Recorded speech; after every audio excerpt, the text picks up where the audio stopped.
ইসলামের চাচাতো ভাই অনেক দাওয়াত দিল, যাকাত দে, কারণ যাকাত দিব না, এই সম্পদ আমি কামাইছি, আল্লাহ দেয় নাই।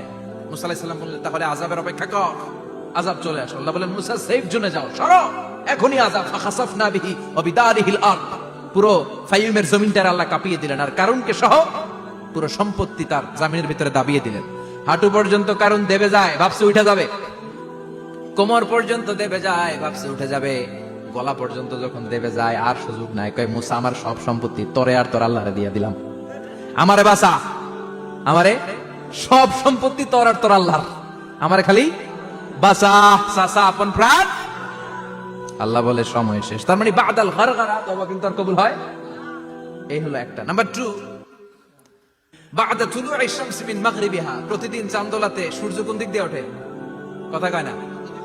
পূর্ব দিকে।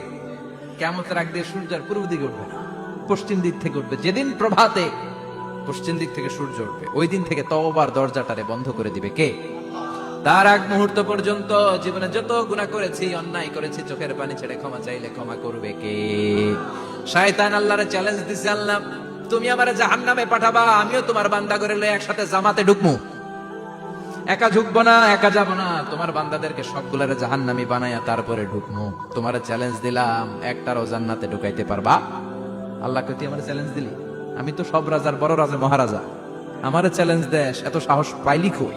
তুই আজীবন ওয়াসওয়াসা দিয়ে পাপ কাজ করাবি, একদিন তাফসীর মাহফিলে এসে আমার বান্দা ক্ষমা চাবে, আমি মাফ করে দেবো, তুই কি করবি?